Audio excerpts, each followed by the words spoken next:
Hey guys, so I like to react to TYT, the Young Turks, some of their videos. And this is one I've actually seen a few times, so, I know what's going to come up. This is called Cenk Goes on a Rampage about attacks on Harvard president. So I'm not going to even try to pretend that this is the first time me watching this.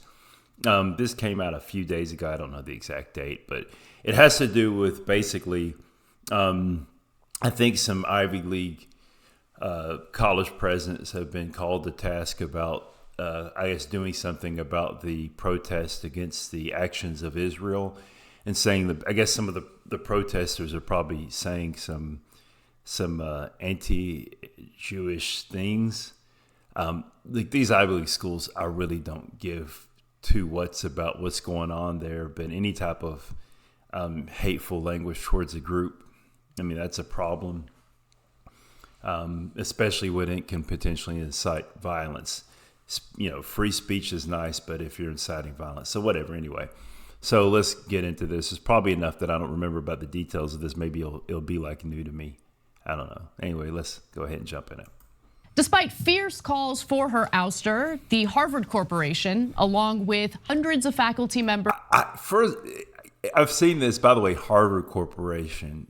I don't know what the Harvard Corporation is, but I know that my broke ass will probably have no connection or will benefit from the quote unquote Harvard Corporation. Is that like a private entity? Maybe this is stuff I should look up before I watch these videos. Anyway, I'll tell you what, I'm going to let it play. I'm not going to do it now. What is the Harvard Corporation? Continue, whatever. At the Ivy League school have decided to stand behind their president, Claudine Gay.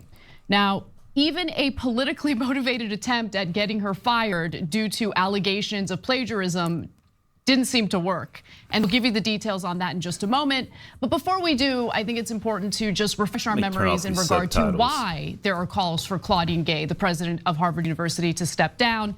It all really began last week when the House Committee on Education and the Workforce held a hearing with university presidents coming from Harvard, from Penn, and also from MIT. They asked about student protests and about the notion that some of these protesters are engaging in anti-Semitic rhetoric that makes Jewish students at these institutions feel unsafe. And really what got the most attention was an exchange featuring Republican Congresswoman Elise. I'm sorry, I just can't get over the fact that all these institutions have such a history of anti-Semitism. They had for years, a lot of these schools had a reverse, I guess you call it a reverse affirmative action program. They would limit the number of Jews that they would allow into their schools. So you have these institutions that were basically, I don't know, half of them, MIT I don't think is old enough, but half of them were basically built by slave labor, or, were able to, were active in the slave markets. And then, up until a few decades ago, we're like, we can't let too many Jews in here. So now I don't know, I just think it is what it is. This is America. And keep going. Stefanik, who has never uttered a word against right-wingers who spew, anti-Jewish conspiracy theories like the Great Replacement theory or anything like that. But she did use this hearing as an opportunity to really make a name for herself. And so here's the moment that got a lot of attention, featuring Claudine Gay. And Dr. Gay at Harvard. I hate to be the one who says, I shouldn't say this, but I find this person's voice extremely annoying in this whole thing. Also, these right wingers, what gets me about Americans, guys, Americans don't like Jewish people. I know that's a broad statement to say Americans don't like, but the history of anti-Semitism, it was inherited by America from Europe.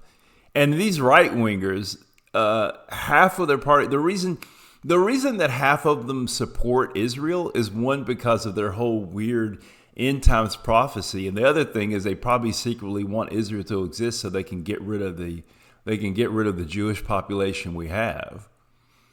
So this is their time to grandstand, because when it comes down to it, it's like, well, yeah, they're Jews. They're not quite white enough, but they're whiter than Arabs, right? Does calling for the genocide of Jews violate Harvard's rules of bullying and harassment? Yes or no? It can be, depending on the context. What's the context? Targeted as an individual, at an individual. Okay, I'm gonna keep interrupting this. So let's say that you are like, I think that there should be no Israel and that the Palestinians should get all of Israel, right? Technically, that's not calling for the genocide of Jews. That's saying that you want to get rid of the Jewish population, get them out of Israel. Now, this may be a whatever. Here's the thing that gets me, guys. There's just been, and I know that that's ridiculous. I'm not that obtuse or anything, but here's what gets me. The narrative that's been painted here is that there's just this inherent whatever of Arabs against Jewish people. But let's really look at this, guys. If we look at the history of anti-Semitism, because there's always been a Jewish population, although small, in the Middle East. Think about the treatment of the Jewish population in the Middle East versus the Jewish population in all of Europe. Whether it's the Inquisitions in Spain, whether it's the called pogroms in Eastern Europe, there's always been anti-Jewish violence for over 1,000 years in Europe. The Holocaust didn't come out of nowhere. So the thing about the actions in Israel, and I think I've said this in another video, if all of a sudden the Mormons had decided that Israel should be their homeland, instead of going Utah, millions of them had flocked to Israel and said, this is our land. Guess what? The Arab population there would hate Mormons because they'd be like, these are the people who took our land, right? But there's been this narrative where they've just kind of this whole thing of like, no, the Arabs just inherently hate the Jews. And we're just going to ignore the thousands of years of anti-Semitism that's taken place in Europe and the anti-Semitism that still exists in Europe and the active anti-Semitism in the U.S. As I said, you have right-wingers saying the Jews will not replace us. We're just going to pretend. And this whole narrative of Judeo-Christian values, I mean, let's keep it a buck. If we look at really just the solid beliefs, Jews have more in common with, and I say Arab, but Muslims than they do Christians. Because, I mean, it's just like, look, Muslims are like, we have a God. You guys have the same God. I don't know how we're Arabs, or not Arabs, but Muslims lie on the Messiah thing. But neither one of them believe that Jesus is the Messiah. That's for sure. If anything, the Muslims are just like, they acknowledge Jesus as being an important prophet. But either way you cut it, they have more in their beliefs more in common with the Muslims than they do us. Or I say us. I'm not a Christian. I was brought up Christian, but I'm not a Christian. So that's the funny thing. This is, but they're trying to paint this narrative like it's just this inherent anti-Semitism, forgetting all the anti-Semitism that exists within the U.S., within Europe, and within mainstream Christian society within the U.S. Who did the Holocaust? It wasn't the Arabs. It wasn't the Muslims, I'll tell you that. It's targeted at Jewish students, Jewish individuals. Do you understand your testimony is dehumanizing them? Do you understand that dehumanization is part of anti-Semitism? Hold a minute. This lady is talking. What did that? Let me back this junk up. What did this lady say? Jewish individuals. Do you understand your testimony is dehumanizing them? Do you understand that dehumanization is part of anti-Semitism? I will ask you one more time.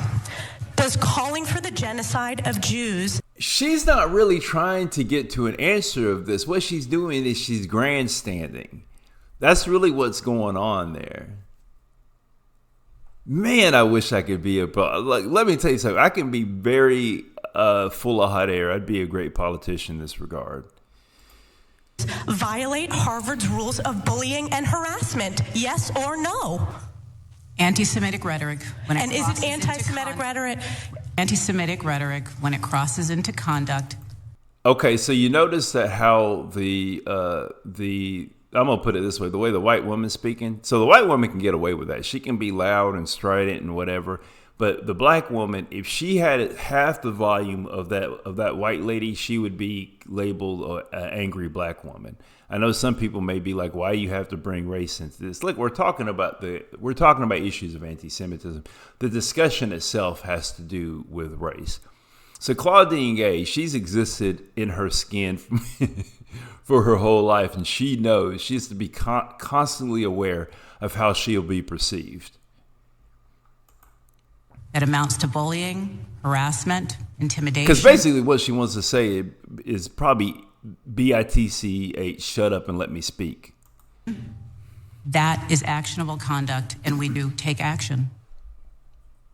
So Dr. Gay was trying to give a nuanced answer in a world where nuance is increasingly rejected. And so since she didn't clearly say that calling for the genocide of Jews is unacceptable and we will investigate it, she specifically wanted to focus on when that rhetoric crosses over into actual harassment.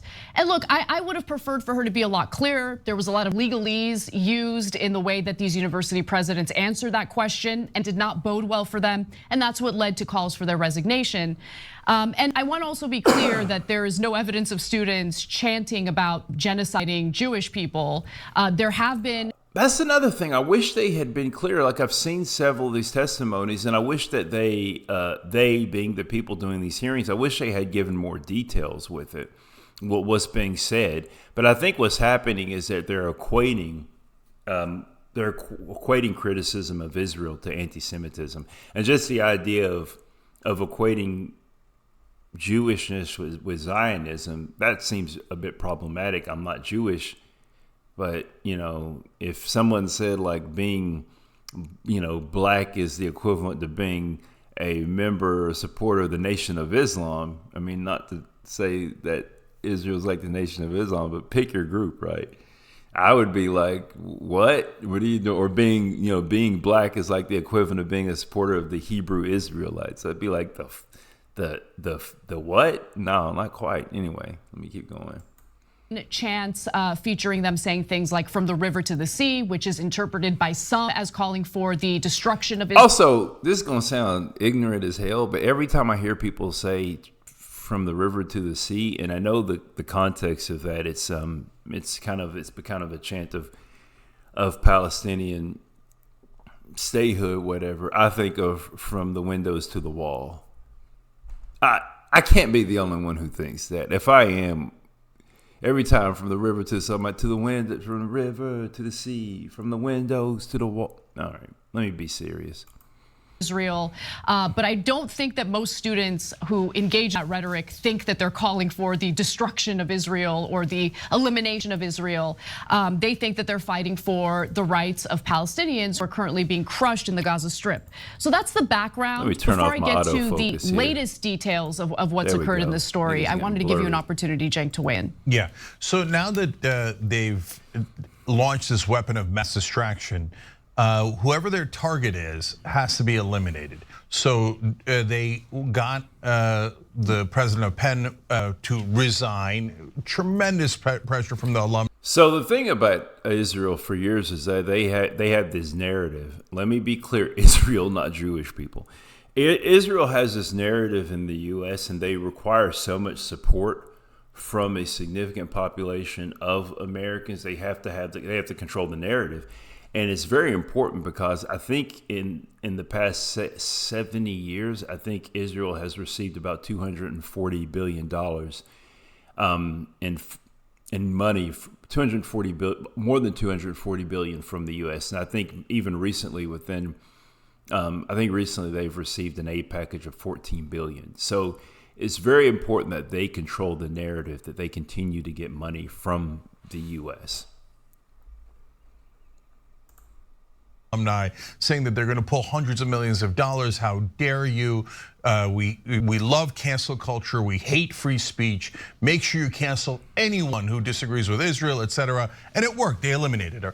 The president of MIT is Jewish, so calling her anti-Semitic hasn't worked as well. That's why you're not seeing her name in the news at all. That's why they're focusing on the presidents of Penn and Harvard, because they're not Jewish. So that's how this hatchet job is executed. And later, when we give you the details of the so-called made-up plagiarism, I hate that we're even using that word because it's nothing but a lie. And so we'll explain that in a second. And I want to explain the phenomenon in a second. But in terms of this first part here, you have to understand Stefanik used to be what was considered a moderate Republican, mainly a corporate Republican, switched over to MAGA when she saw Trump's success. and switched a lot of her positions. So she's a standard slimeball politician, doesn't have any core principles at all. So two can play at her theatrics. Donald Trump had dinner with Nick Fuentes and Kanye West, who were both saying that they were pro-Hitler and that and then the Nazis weren't so bad. Those are quotes they said themselves. And he had dinner with those two Nazis. There were hearings about that, right? Okay, let's just say this. So for the past so many years, there's been anti-Antifa, right? Excuse me. And how many times can you tell people Antifa is not an organization? It literally means for being anti-fascist. So why do I bring that up, right? What does it mean to be anti-fascist? When we think of fascists, when we think of the most destructive actions of the fascists, we think of the Nazis. So you have put it this way, guys, right? If you want to say that we're going to have an American style fascism, one that's sympathetic to previous fascist regimes, the Nazis in Germany, Francisco Franco, Mussolini, Pinochet, what would they look like? What would the American fascist movement look like? It's going to look like MAGA. It really is. There's been all these people who've sat there and said, yeah, MAGA has fascist elements. He even purposely uses some of the language, like referring to his enemies as vermin. He's even said that I'm going to target my enemies. I'm not going to go into the whole list of what fascism is, but you have it there, right? So why is it that all these people aren't calling that out? These same people who are saying that, they're sitting there saying like, oh my God, this action's done to, these anti-Jewish actions and da-da-da. Why aren't they calling out the homegrown fascism? And basically what Cenk is saying here is that, yeah, they see the opportunity on it and they're jumping on the bandwagon. I'm going to have definitely a problem where Cenk goes. This is going to get kind of entertaining. Let's keep going with this. Right? Hey, no, at least Stefanik, are you going to do hearings about that? Donald Trump said there were very good people on the Nazi side in Charlottesville when they said the Jews will not. Guys, and Nick Fuentes is a white nationalist. He is. He's a white supremacist, and he's like upfront with it. So why are they palling, as to use the Sarah Palin quote, palling around with these people? We live in the upside down world. We live in the dumbest of all. We live in the dumbest, most ridiculous timeline ever. May you live in interesting times, right? That's how the curse goes. Not replace us. And Donald Trump used a Hitler quote about poisoning the blood Jews of our will nation. Not replace us. That was Charlottesville. Is it right to support a candidate that supports Nazis? Is it right or not? Yes or no answer, at least, Stefanik. Do you support Nazis? Because a guy that you support had dinner with Nazis, said Nazis were very good people, and used Nazi quotes. Yes or no, at least, Stefanik? Yes or no? And that part's actually true. Whereas what she's doing is based on a hypothetical chant that didn't even happen. Right. So now one more thing about Stefanik. Right after these theatrics about how she cares so much about preventing genocide or chance of genocide before they even happen. Do you know that Stefanik then voted for genocide? She's among the people in the House who voted for $14 billion to Israel to continue the genocide of the Palestinian people. That is not hypothetical or theoretical at all. It's happening right now. And she said, please take the taxpayer money and send it over there so they could do what now today even Joe Biden is calling the indiscriminate killings of Palestinian civilians. Even Joe Biden, if you could believe it. So with that background, I do want to add one extra layer of context because this is actually a really interesting and nuanced story, because one of the other reasons why these university presidents have become a target of the right wing is because of their implementation of diversity, equity, and inclusion. And that really began to be implemented in these institutions following the 2020 protests that happened in the summer, following George Floyd's murder by Derek Chauvin.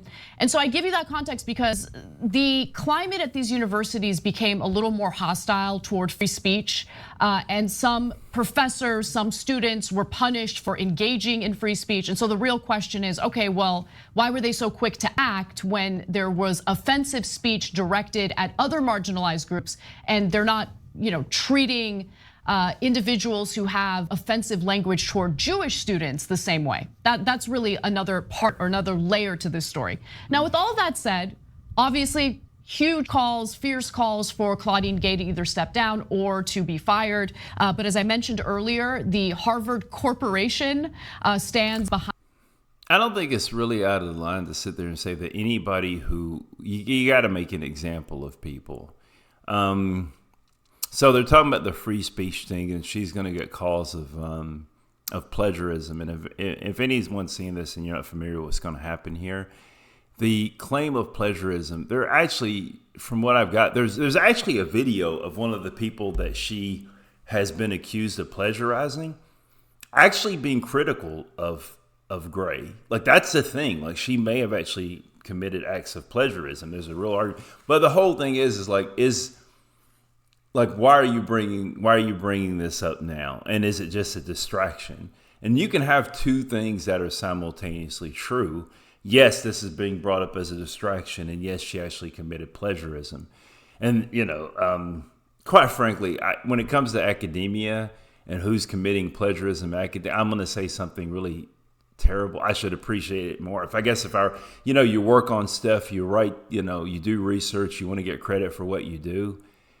But at the same time, I really don't give two poops about these Ivy League muckety mucks, making stuff up. Because basically, like, you write a dissertation and a total of 10 people in the world read that dissertation. No one gives a crap about that. My dissertation, a total of 3 people. The people on my dissertation committee probably didn't even read my dissertation. I hope they never see this video. I love them guys, but they probably didn't read the whole damn thing. So you do some research on some obscure ass topic that a handful of people read, and you publish some junk that nobody cares about, just hoping you can, one, get your PhD and eventually get tenure. So who gives a crap about that? I'm going to keep going with this. All right. Also, side note, Anna Fine. I just had to throw that in there. Anna Fine, yeah. Behind her, and they've decided to put out a statement in support of her. So did hundreds of faculty members who signed on to a petition demanding that she remain in her position. And let's get to some of the other allegations here. Now, the Harvard Crimson, the student newspaper at Harvard, is reporting that the Harvard Corporation and Harvard's highest governing body, expresses confidence in her leadership. They will not remove her. Harvard President Claudine Gay is facing allegations of plagiarism, though. They mentioned that as well. After a report in the Washington Free Beacon on Monday and a Sunday post on Substack claims she plagiarized portions of 4 academic works over 24 years, including her 1997 PhD dissertation at Harvard. Now, this is very complicated, and for those who either believe or don't believe she engaged in plagiarism, I honestly think it's mixed. There are some areas where I do. Side note, if people don't, I'm sure you guys, in academia, plagiarism is like one of the worst. Plagiarism is kicking your mama in the throat. It's the worst thing you can do. I don't know. I teach at a college, but I teach at like a 2-year school. So, this is high up, muckety muck R1, learned institutions. I'm trying to teach 18 and 19-year-olds college algebra. So my relationship with higher education is there, but they exist in a whole different world. But basically what happens is that if you want to climb up in academia, you have to do research. And when you do that research, you have to cite all your sources accurately. Otherwise, you're basically claiming the accounts and things that other people say and make for your own. Think that there is a case that can be made that she plagiarized, but there's a lot of nitpicking going on by people who very clearly are engaging in a political attack against her. And I think it's important to look at this with a sober eye. Now, members of the Harvard Corporation actually addressed the plagiarism claims today by reaffirming their support for Claudine Gay. The Harvard Corporation wrote that the university became aware in late October of allegations regarding 3 articles. So apparently there were some claims that she had plagiarized earlier, prior to this whole drama unfolding. At President Gay's request, the fellows promptly initiated an independent review by distinguished political scientists and conducted a review of her published work. On December 9th, the fellows reviewed the results, which revealed a few instances of inadequate citation. Ooh. While the analysis found no violation of Harvard's standards for research misconduct, President Gay is proactively requesting 4 corrections in 2 articles to insert citations and quotation marks that were omitted from the original publication. So that is a direct statement from the Harvard Corporation. Okay, so what they're going to get into basically is asking the question that you had this allegation. The allegation was brought up before any of this other instance involving the protest on her campus. It's been addressed, so do you keep bringing it up? Because these allegations, even though they've been addressed, they're being used to basically discredit her in other regards. So I think what you kind of have going on here with this is kind of a thing that you would see in a lot of I'm going to say it, like I'm going to compare it to Soviet Union, right? Soviet Russia. So Soviet Russia, what you have so many laws that are so broad that no matter what you do, you've broken the law. And what it does, if you step out of line, we can always find you've done something wrong, no matter what. It's what you see in mass surveillance states. We have so many laws and we observe you so closely, we can always find something wrong. And the common thing that people will say is, well, if you're not doing anything wrong, what do you care? What do you care about people looking in on you like this? And I heard someone say, like, what they say, like, I don't lock the door to the bathroom because it's illegal to poop. So it's like basically what's happening here is that you're setting a precedent where you find these things, which there's a soupçon of some legitimacy to the investigation, but everybody else who doesn't fall in the line, who doesn't basically shut up about these things, that don't whatever, they know that, well, they found some stuff on her. What can they find on me? They're making an example out of her. Now, what's going to happen here is like, what is your reaction to that?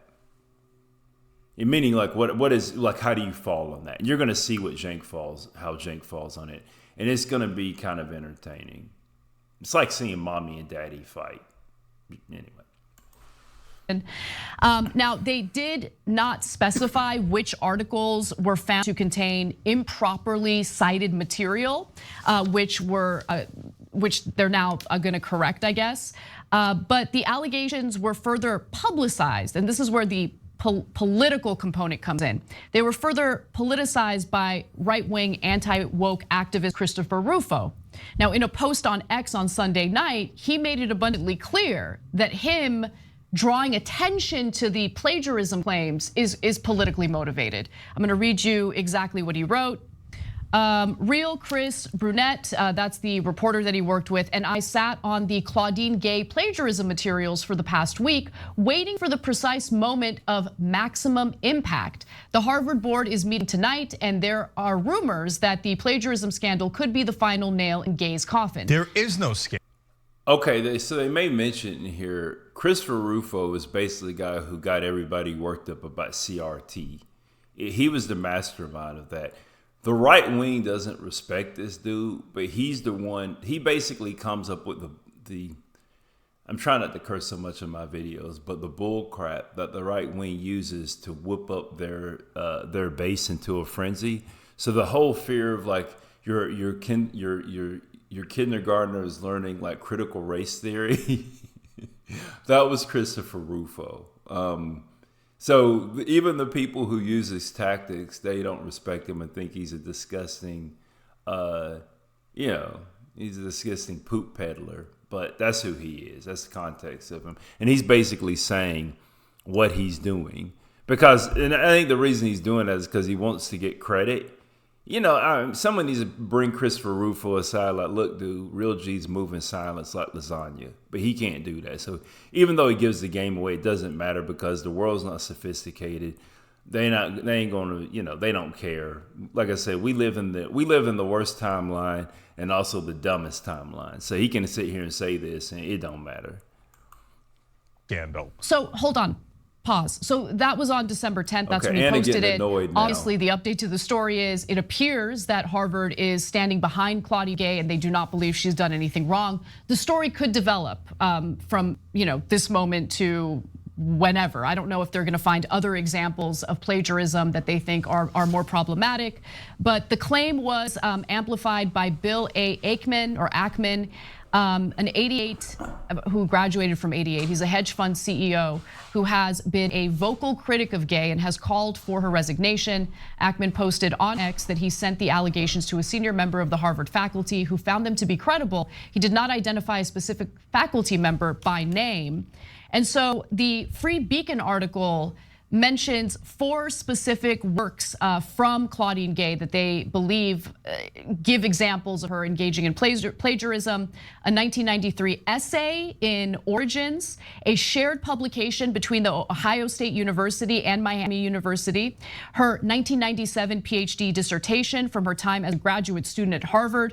That particular example I think is kind of funny because they claim that she lifted quotes or work from the very person who was her dissertation advisor. Yeah, it's nonsense, 100% garbage, but I'm okay. Okay, that's really stupid. As someone who's written a PhD dissertation, yeah, I was getting stuff from my advisor. Of course you're getting stuff from your advisor. That's dumb as hell. Anyway. Keep going. And also 2 papers that she wrote while she was a professor at Harvard in 2012 and in 2017. So the Crimson, according to their reporting, independently reviewed the published allegations, though some are minor, consisting of passages that are similar or identical to Gay's sources, lacking quotation marks but including citations. Others are more substantial, including some paragraphs and sentences nearly identical to other work and lacking citations. Some appear to violate Harvard's current policies around plagiarism and academic integrity. So I'm going to give you one example, but I also want to note that it's unclear what Harvard's code of conduct on plagiarism was at the time that she put this work out. So here's her. Okay, before you do that, let me just explain. After she's done with this, these are all hatchet jobs. It is a hatchet job. Horse crap. It's all politically Now I think Anna, her attitude and opinion about this is going to be different than Jenk's. So to give you guys some background here, I think Jenk graduated from his undergrad from University of Pennsylvania. I think he went to Columbia Law School, and I think Anna, she has a master's degree. I think she went to Cal State LA, maybe, but anyway, Anna actually has taught some. She's taught a journalism class. So Anna has actually been in academia. So that may, I don't think she mentions it, but that may kind of, having worked in academia, that may affect her view of what's coming up. But also, I kind of, there's I'm going to say accused. There's a lot of people who kind of interpret Anna as being kind of having right-wing tendencies. I don't think she has necessarily right-wing tendencies based on this, but I think she has more of a kind of seeing herself as kind of an objective journalist, even though she'll say she'll inject her opinion. Maybe that's it. Maybe thinking like, look, you have to look at all these things from all sides. And I think years of being in politics with Cenk, I think he's just he's kind of worn out from things. So I don't think he has the same tolerance for this stuff. I'm going to explain why this is all garbage, a burning pile of Also, man, I like TYT clearly, but Cenk is also a bit of a blowhard, and he's been one for years. He gets loud, and he kind of says, if I get loud enough, his attitude is, if I get loud enough, then it's I have the right to be loud because I'm right. But if I get, loud enough, then of course, that really buttresses my opinion. Maybe he goes a little off the handle a bit here. Total garbage. Go ahead. Okay, so but let me also say this. Anna's getting exasperated. It's clearly politically motivated. Okay, the hatchet job is clear to me as well. But if there are specific, hold on, Cenk, listen to me for a second.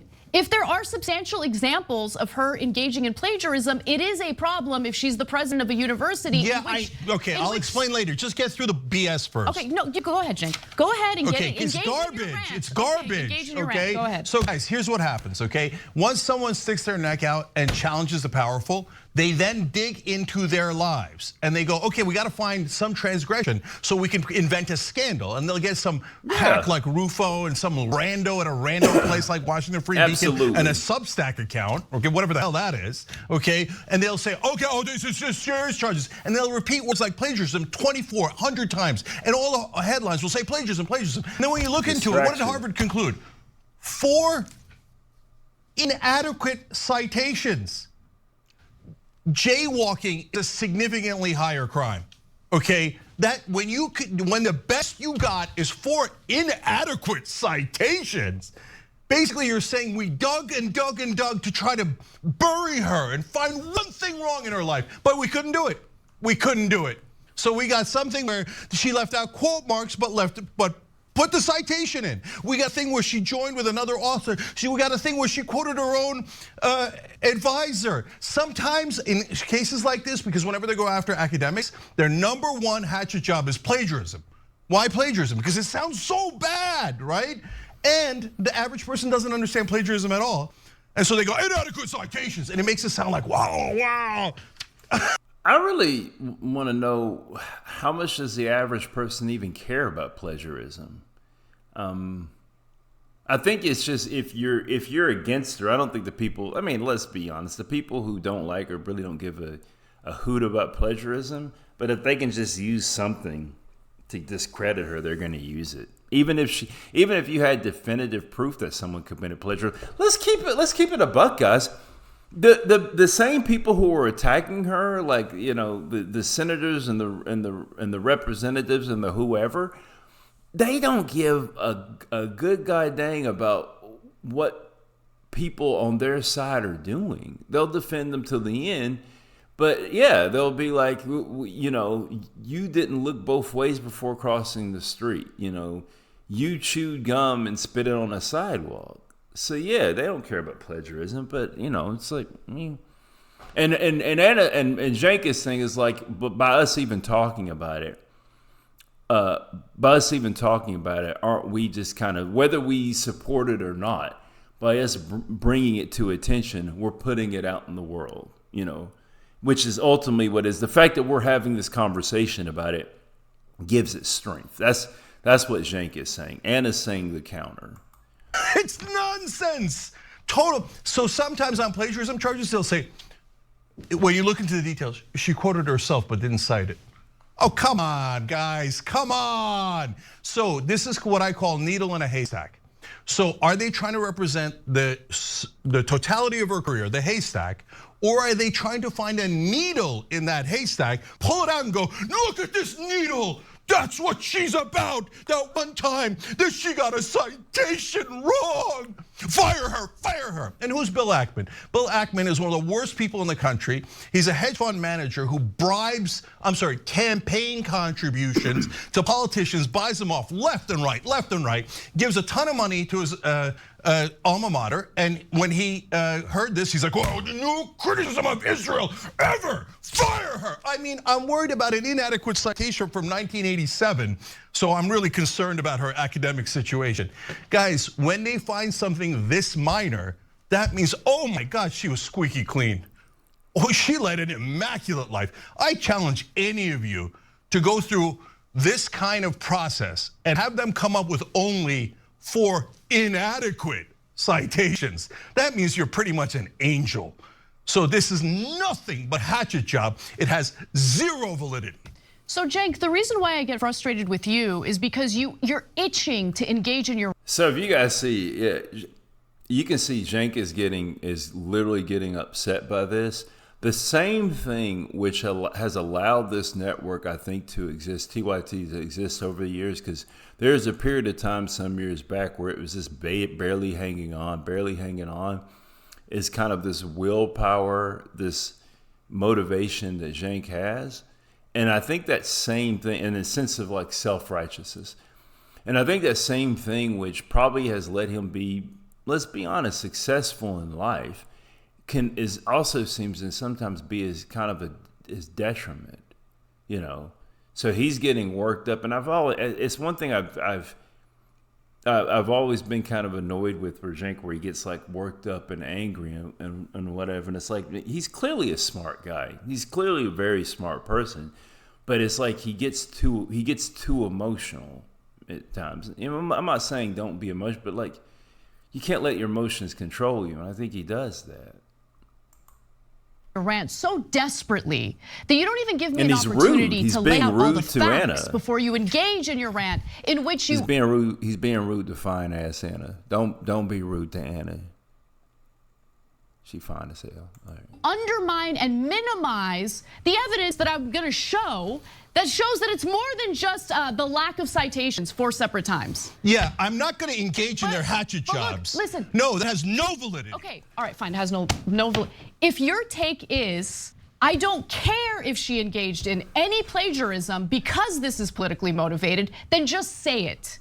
But my point is, even though I believe it is politically motivated that they're going after her, if there are substantial examples of her engaging in plagiarism at a university where students get expelled when they engage in plagiarism, it's a problem. But they already did the analysis, Anna. So now we're going to do a double analysis on some jackass substacker who's obviously doing it for political reasons. And guess what? By the time that they reevaluate their second set of nonsense charges, she'll already be fired. And Bill Ackman will go, yes, I won again. Send in the BS reporters to find the real problems. I want to hear what Anna has to say. Like, look, we all know that it's bull crap, but let her finish what she has to say, man. I don't know. An analysis of the first round of plagiarism allegations that came out in October. And a new round of allegations came out. A new round. Okay. Look at that. What a surprising twist. A new round of allegations. Let's see if we can find more inadequate citations.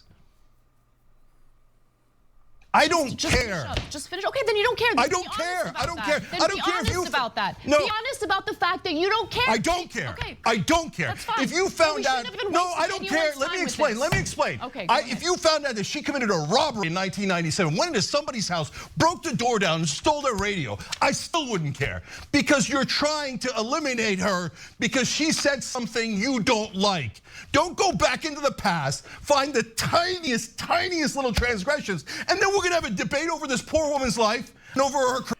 Okay, so I'm kind of under the impression that even though I know people do bull crap, disingenuous, bad faith arguments, I want to know the details of their bull crap, bad faith arguments, so when they come at me with them, I can address them. What they're doing is they are basically, in this show, they're entering the public debate of ideas, right? So if you're entering the public debate of ideas, people come out with a bad faith argument. You have to kind of engage with it, and you know that your point of view is correct. So you have to be willing to engage with that bad faith argument. To just say you don't care, I don't know. I think that's kind of lazy. Also, I think it's from just a point of view of them working together on this show. Anna wants to talk about this, and I think Cenk is just being rude, just saying, because look, dude, if you don't care about it, that's fine. You don't have to listen to her, but she's a presenter. Let her speak. You know. career? Also, they probably don't like Claudine Gay because her last name is Gay. I mean, she's a black woman whose last name is Gay. They just don't like gay. They're like, oh, gay. We don't like that. No, I'm not going to engage with bad faith actors who have shown 1,000 times over that they're full of crap and they're looking to destroy people's lives. So no, let me be very clear. I have no interest in a debate about plagiarism from 20, 30 years ago. So-called. When the first round of plagiarism came up with no plagiarism, none. They were lying. They're always lying. Oh, should we look into whether she jaywalked? I bet she did. Let's have a debate whether she jaywalked or not. I bet she crossed several streets without getting proper permission. She might have even once had a party past 10 p.m., might have violated a noise ordinance. Let's engage in, is she guilty of the noise ordinance? I might be guilty of a noise ordinance now. No, hatchet jobs, no interest. You're right, Anna. Even if they found it and they're like, this one doesn't have any citation at all. Oh. All right, okay. I'm done. Also, guys, like Jake was running for the Democratic ticket. Let's say in some type of weird string of events, Cenk was on having to have discussions like he's in a debate on stage with other Democrats. Let's say there's nationally televised, right? Let's say because we know, look, the DNC already got it rigged. They've decided for us. If you a supporter of the Democratic Party, they've decided for you who's going to represent you, because the Democrats are unironically, the least Democrat of the parties apparently when it comes to actually choosing their leadership. But and that face he's making when I pause, that's funny. How is Cenk going to react in that environment? Is he going to be screaming like this? That is such a funny face I paused it on. I don't know, this is funny. But is he going to be screaming? Let's imagine the world of the upside down, where Cenk manages to become president. What is that going to look like when he has to deal with the chicanery of being a world leader? What does that look like? I'm done. We're wrapping this story up. We're taking a break. We'll come back and hopefully we'll calm down a little bit so we can actually do our jobs appropriately. The job appropriately is this story has zero validity. Right. And do not fire that poor woman because some donor who's rich says, no, I'm gonna run Harvard. No one's allowed to disagree with my political opinions. Okay, if that's what Harvard is, which apparently that's what Penn is, I'm humiliated that I went to Penn. They fired her over that? They fired her over that because the donors didn't want her to be honest and tell what the actual policy of the school was on a hypothetical chance that didn't even happen.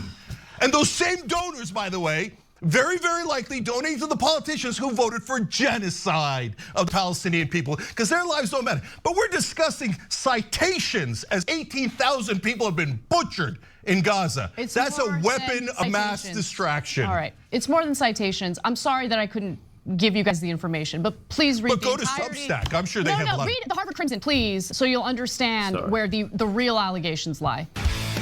Thanks for watching. Okay. Kind of played with the thing there. All right.